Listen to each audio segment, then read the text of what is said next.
Sadie. This is a blue and gold macaw, a baby. We're going to talk about the different things about a blue and gold today. One of the main things is the beak. As you notice, she's pumping on my fingers and not hurting me at all.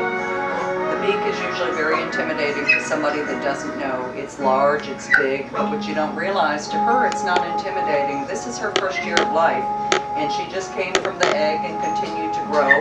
And her first year is the year 365 days before they even begin to mature. They're very babyfied, very impressionable, and she has no idea her beak is threatening to anyone. She thinks that her beak is just part of her. She uses it to taste, to touch, and to actually be lifted up. If I had her on the floor and lifted her up, she would actually use her beak as a third foot to lift herself up, and then I could catch her with her feet. When you're handling your macaw, when she's making squeaky sounds like what you can hear her making in the background, you can hear her squeaking. That's when I'm happy and I'm blushing. That means I'm not looking to bite you at all. She's going to be very sweet. You can put your fingers in her beak or whatever you want to do. When approaching a macaw, especially a macaw that doesn't know you, this one actually knows me, it's best to approach it from behind, because just like with a human being, you wouldn't want somebody to approach you and point a finger in your face. The macaw is the same. It doesn't understand, but this one happens to know me and will let me do that. But normally you can't. And of course, some of them, when they get on a perch, they want to fly. She actually will fly in one direction like she's going south, then she'll turn around and fly the same amount for a good long time like she's going north. So this is just something that a lot of them do, and it's kind of cute. It's part of their exercise in their first year, and they continue to do that throughout their lifetime, but not as much. And she's squeaking and just all over me. She's tasting and touching my fingers and being very sweet. Yeah, and that's pumping like she would if she was a baby on a syringe. But again, the beak, you know, you read horror stories about them cracking broomsticks and about them being able to crack nuts, but as you can see, I have 10 fingers. And I've been doing macaws for over 30 years. And I have been bitten before by wild-caught macaws. I've even been bit by some of my own pets, you know, when they were in a breeding situation and didn't want to be handled. But the beak is not as scary as a lot of people think it is. Not only that, when a macaw does go to bite, if you push in further, you can get pinched, but you can't get cut. The serrated edge on the bottom of the beak is actually the part that cuts. The point might stick you a little bit. It's not going to pierce your skin and that kind of thing. But the point is really not. It's really for her digging through a cup for seeds and that kind of thing. But anyways, that is what you need to know about the beak. Now as for picking them up, some of them are taught the step-up command. I often don't do that because I have small children often that want to handle the macaws. And as you can see, she's not a lightweight macaw. She's a chunk. So I prefer actually grabbing 2 toes. And sometimes it's like a little kid. She wants to flap and doesn't want to do that, but I want to take her anyway. And I get her hand in my hand, well, her foot in my hand, and then she brings up the other one and we just bring her up. If I want to turn her around or anything I want to do to her, I can handle her this way. I can get the other foot, and you see I do this. She's not stepping up. I take her 2 toes and I lift. She comes up and she gets on my hand. When you're out and about, like if you bring your bird outside or, you know, that type of thing, you go to the park with your bird, a lot of people like to have the bird on the shoulder. The reason why I don't like this is, for one thing, if a dog is coming across the yard towards me, a strange dog I don't know, maybe going to attack her or attack me, I have no way of protecting her. If she's on my shoulder, she'll feel the fear that I feel. She'll go behind my head and I'll be like this trying to get her. Whereas if I have a good hold on her like this, I can simply do this, pull her close, and if I have to run, I can. And it's a whole lot less scary for her. Now another nice aspect about the large birds that a lot of people don't ever talk about on the internet or anything is the fact that their droppings are not like, you know, the smaller birds. Smaller birds will walk on you, on your head, wherever, and do them anywhere. The macaws and your larger species of birds don't do that. And the reason why is not because they're being nice to you, but actually it's because they want to come back and play on you and they don't care to walk in it. Now if somebody would come up and scare her, she's liable to do one on me, but because she's not scared, she is still a baby though. She can hold it 20 to 45 minutes, even at that, but normally babies won't hold it as long because they get kind of caught up in the new things they're doing and they forget and they'll do it. Yeah, you want to give me a kiss, huh? And she's very loving, very sweet. And by her beak being open, trying to get to me, she's not trying to bite me. She's trying to give me kisses, and she tries to taste me, and she actually wants to be cuddled. A Sadie. And she's a very good girl. But working with her in the cage too, your cage is going to be different than ours. We've tried to put her in several different types of cages, so the change is not a big dramatic change. But of course, like let's say you have a white cage and we used a gray and a green cage, it's going to be different. Your furniture is going to look different than ours. Her food bowls will probably look different and that kind of thing.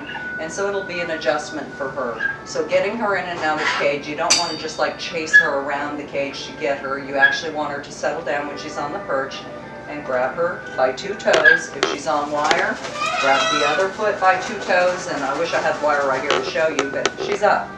And a smaller, like maybe more baby-fied bird, you may have to pick up like, you know, this with 2 feet and kind of close the wings, because I have one that would actually open his wings as he was coming out of the cage, and I'd actually have to close them.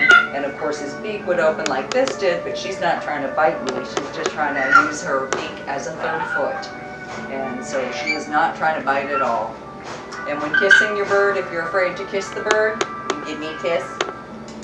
Sadie, you want to give kisses? You want to give me a kiss? They touch everything with their tongue also. It's actually like a finger to them. And it's more like, it looks like a big peanut with a little black end.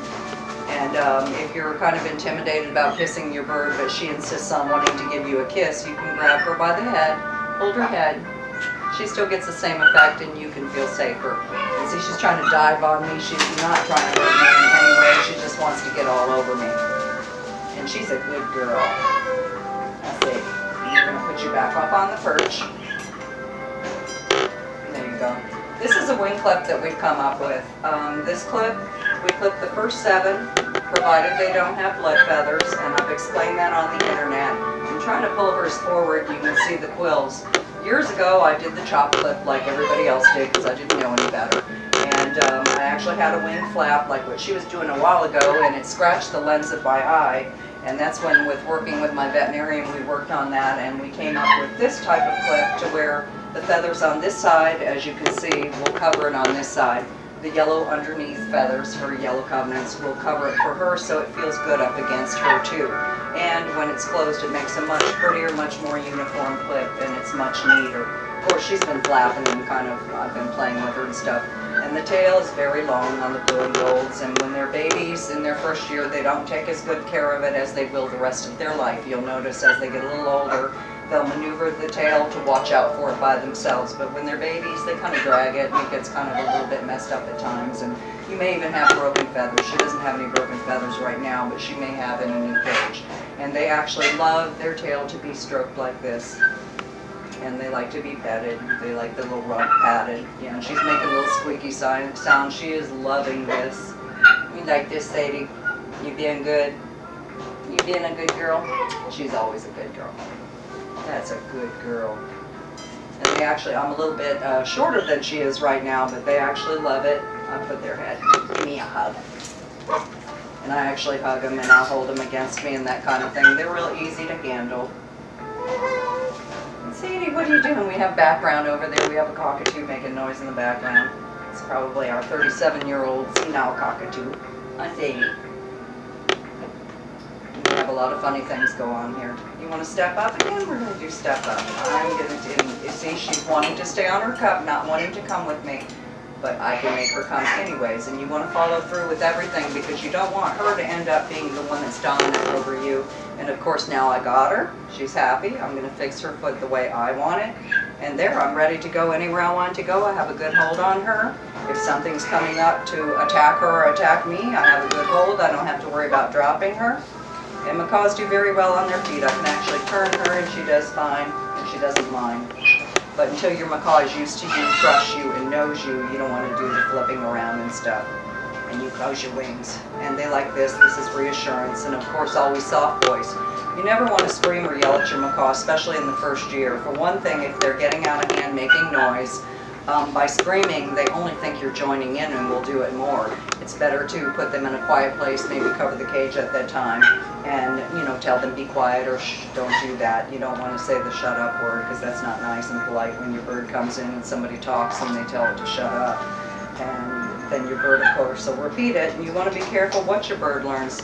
Blue and gold, unlike the African gray that learns how to speak, not only can it learn words, but it also learns them in the voice of the person that says the words. Like for instance, mine at home used to speak in my son's voice, they spoke in my voice, and it was kind of comical. They actually picked up a friend of mine and would do her voice, and so a lot of times I thought she had drove up to visit, and it wasn't her. They were actually calling my name, and I'd come to the front. So that's kind of interesting. And another thing that they do that I haven't found in other birds, they'll take like a sentence, for instance, like pull a bear, get off the porch, which was one of my previous dogs that's now passed on, and my birds would tell the dog to get off the porch. And my son one time came out on the porch and was being funny but ignoring the blue and gold, and the blue and gold did everything in the cage to get his attention, and of course he still ignored it. And so finally the bird said, "Aaron, get off the porch," which is my son's name. And of course Aaron was like surprised about it, and then the blue and gold laughed about it, and they are very comical. They remember when to laugh at the right time, and they actually pick up people laughs, and in more than one voice, huh? And she's just squeaking. The blue and golds can blush, and just like people, when we blush, the heat comes to our face and we get very pink. This is not a sign of sickness. And she's squeaking too, so this means, oh, I just love what's going on. And this one, she just loves, like all blue and golds, love to be handled and snuggled up.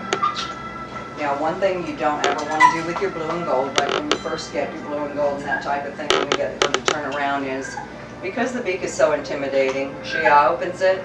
If I pull away and keep pulling away, fast away, thinking, oh gosh, you know, she's going to bite me, it soon teaches, oh no, she'll bite. And see, she's not really biting at all, but I'm doing this just to show you. Because the beak is open, she doesn't understand that I'm feeling her beak will bite down. She's understanding that this hand is doing something scary to her, and she soon becomes afraid of the hand. So you don't want to do that, especially when she's squeaking and all. Now they give off a definite sound when they're displeased. It's kind of like a and I don't know if I'll be able to get her to do that right now because she's pretty happy. But they actually will warn you before. They're not going to just haul off and bite you. Now sometimes when you're getting them out of the cage, they'll make that and see like there, she wasn't thrilled about that, but she'll let me do it. If it would continue making that sound, I would know she was displeased and I would do something else to not continue. But it's very important that you continue through with what you do with the macaw. Even though I took her down, she wants to go back up. It's okay for me to let her go back up, but after I'm ready for her to go back up, because that way later on, maybe if a life-threatening thing happens where I've got to get her down, she'll know she has to come with me. And that's very important. And let me put her back up. Get back up there. Now you can get back up there. And they like to be handled and touched. They'll actually get in bed with you, lay down like a human. I've got one that actually lays the head against the pillow and flips over. And see, again, the beak, she opens. She's not going to hurt me. She's actually looking for my fingers. She's making squeaky noises and blushing. This tells me that she's going to be nice. And of course, she's doing my fingers. Now, I don't have nail polish on today. And I do wear it on occasion, but I usually wear the clear or whatever. But colors are fine. It's just for her, because she has not seen it, she may think it's a seed, a food, or a candy, and so you may have to basically move her away from it or tell her, And because it's very important to them not to be displeased, make you displeased.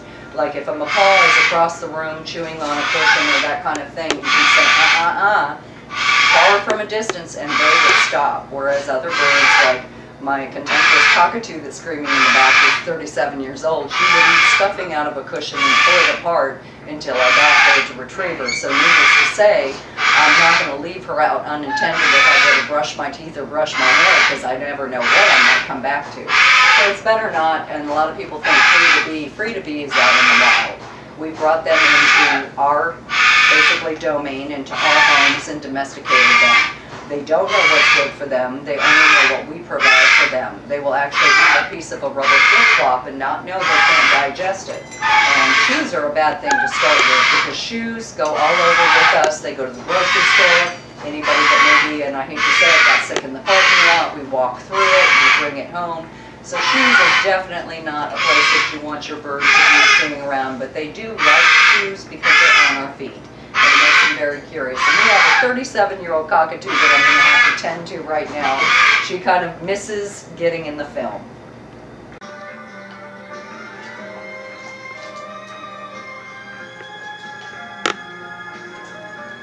This is one of my favorite bibs that I put on all of them, and some of them like to be dressed up, some of them don't. Actually, they've almost all have this on them. I do have little hats and other things that as your macaw gets to know you real well, they do allow you to do. It's a good idea when doing something like this that may be new to her. Now she knows this, is like to pet them with it. And don't rush on putting it on. Wait a few days, maybe let them look at it. You don't want to see the ah. That's the sound we want to talk about. That's a I'm afraid. I don't like that. Unlike the squeaky sound that means I'm not going to hurt you. I'm being very sweet. But the ah is I'm scared. And she's cautioning me that she's frightened. Now if I would proceed, she'd back up and be scared. But see this, she knows already. She knows this. But anyways, when you're working with her with something new that you want her to maybe wear, you pet her with it, do it in short intervals, because there's like small children, their attention span is really, really short because they want to go on to something else, just like a child that you're trying to, you know, continuously teach them something. Do it in short spurts, because otherwise they see their friends outside playing and they want to go. It's the same thing for the birds. They don't want to continually be doing something they don't want to do, but they'll learn it and they'll get adjusted to it and actually enjoy it, because they're quite ham, so they actually like dressing up over here, huh girl? I'm going to show you how we towel them, in case you ever have to, like we're spraying a macaw. One thing we've done with towels is I usually use a light color, a white, a light green, and of course I use one that's nice and thick, not because I'm worried about getting bitten, but that's just what I choose. And that way if she does like to chew on the towel or something like that, it's no big deal. She's been toweled since she was a baby, so the macaw that comes to you or any of our birds, they are used to being toweled. They're used to having towels used on them, and you see she knows what a towel is. A towel is not a bad thing if you never make it a bad thing. You can cover her up with a towel, you can pretend a towel's a blanket, and that's what we've done with our babies. You see she's actually enjoying it. You can pet her, you can cover her head. Like let's say she gets a bleeding feather one day for whatever reason, maybe in the cage, and you have no way to restrain her to really get a good look at it. She's hurting, you're worried about it, she feels all these emotions, so it's best to put her in a towel at that time, cover the head, restrain her, and I'm going to actually pick her up. And then you've got a really good hold on her. Then I can like cover her head. She doesn't have to worry about seeing me, and she keeps putting her head out right now. But I would do this normally when I'm sitting down. Then I can pull a wing feather or whatever I want to. And of course she's coming out right now, but you get the idea. And you can pull it out and check while she's got her head covered. You may need assistance for another person. But as you can see, the towel is not bothering her whatsoever because we have socialized them with towels. At times you may towel your bird and they don't want to be toweled. But again, when you let her go, and usually I put them on the ground after toweling them because it makes them more vulnerable to what I want them to do. Because at this level, she's almost eye level with me, and being a baby, she's very good. But an adult bird would basically think I was the pet and they were the owner, which there's really nothing wrong with that, except for when I want them to be able to do something and, you know, that kind of thing. If I want them to come with me where it's maybe a life-threatening situation and I'm in the park or something with her and she must step up at that time, on, you know, with my feet, hands on her feet, and I've got to bring her up. It's not a choice for her whether she comes or not. She must come at that time because it's for her safety. Yeah, she's a good girl and she wants to get back on. I'm going to let her get back on because I choose to let her get back on. And of course we never are abusive with our animals. We let them have lots of time playing, and they have toys. Even our breeders have toys. And you see you can take her tail like that and she doesn't mind because she's been handled a lot. All of them are. And some of them are more baby-fied than others. And another thing that we should talk about is nutrition. A lot of people say, oh, pellets, the total diet. And in my opinion, you know, years of research and all that, and I've been doing this for over 30 years, and I've done a lot of nutrition classes. And with pellets, they say it's everything you need and nothing else. Well, you think about it. If you went to the store for yourself every day and there was a box of people food on the shelf that said everything you need and nothing else, you would be eliminating everything else you enjoy in your life. And just like us, they have taste buds. Things taste different. The look of a food, they actually see one more color on the spectrum than we do, which I can't imagine what that would be like because I don't see one more on the spectrum. But that must be something very pretty. But anyway, back to pellets and what happens with these companies. Some of them are very good companies with the thoughts of nutrition. They do research and all. But what happens sometimes down the road, just like with some of our Campbell Soup companies that happened years and years ago, they had a recall, and of course Campbell Soup fixed it. And I probably shouldn't say the brand name, but anyway, they actually fixed it. And what had happened was they had hired cheaper help to prepare their product, and a lot of these people weren't washing their hands like they should have. And the same thing is that way for birds and other animals, cat foods, dog foods, that kind of thing. And because the birds have so many preservatives in their pellets, you know, they've dyed them. You can go with natural undyed, but it's still the same. You're going to have the color, you're going to have the preservatives to make, and the fruit flavors to make it taste good. So if it was all that good to start with, why would we need all the preservatives other than to preserve it? But why would we want to preserve it for that long? Because fresh is always the best, but you do have to have an alternative food. But again, with the pellets, to me, they're boring. You're not giving your bird enough entertainment with their food if they're in their cage for the day, even if you take them out. And you yourself don't want to sit there down to a plate at the mealtime that's the same every time. And being that fresh is always best, I always give them fresh fruits. We do a cooked diet of cornbread with a lot of veggies in it and fruits that's online. And also they get seeds. And a lot of people say, oh, you know, pellets are good, seeds are bad. Well, guess what? Seed meal is in pellets. So that's what one of their makeup is, with other vitamins. And of course, I'm not big on your synthetic vitamins because, as you know, if you know anything about nutrition, vitamin A can actually be, as much as we need it, it can be dangerous to us. A lot of people don't know this, that if you take it 6 days out of 7, it actually every day will continue, you know, to attack your liver. Whereas if you take beta carotene, which is the little orangey football one in the store versus the gold, you could take the entire bottle, and that one your body would only use what it needs and slough off the rest. It would never attack your liver. So being that as it may, that is my choice for things like carrots in my cornbread that have the natural beta carotene. I do use vitamins. I actually use the probiotics vitamins and that thing with the natural stuff in them, and that's what I like. But with vitamin A, you want to be safe. They do need vitamin A as they need the antioxidants like we do. And you want to make sure they get all their nutrition. And she's squeaking away and being real sweet. You being good? Yeah, she's being a good baby. And again, I can stick my hands anywhere on her. I can pet her. I can make her stretch. And she's easy to handle. And of course, you don't want to approach her from the front, although I can because she knows me.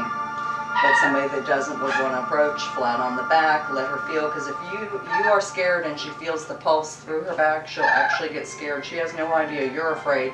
It actually makes her afraid, thinking some outside source is going to get both of you. And so you don't want to do that kind of thing. But this is a good way to kind of get to know your macaw. And they actually do like to get in beds and stuff like that with you and roll around. A lot of people think, oh, we'll have bird droppings. Well, no, you don't have to. They can easily be potty trained. Plus, they hold it up to 45 minutes when they're adults. At this age, if somebody ran up and scared her, she might do it. But as she becomes older, she won't. And again, like I said previously, it's because she wouldn't want to walk in it. It's not because it's something she's thinking, oh, I won't do that for my owner. But anyways, this is what we wanted to tell you about the baby blue and golds. And if you have any questions, you know how to reach me. Thank you.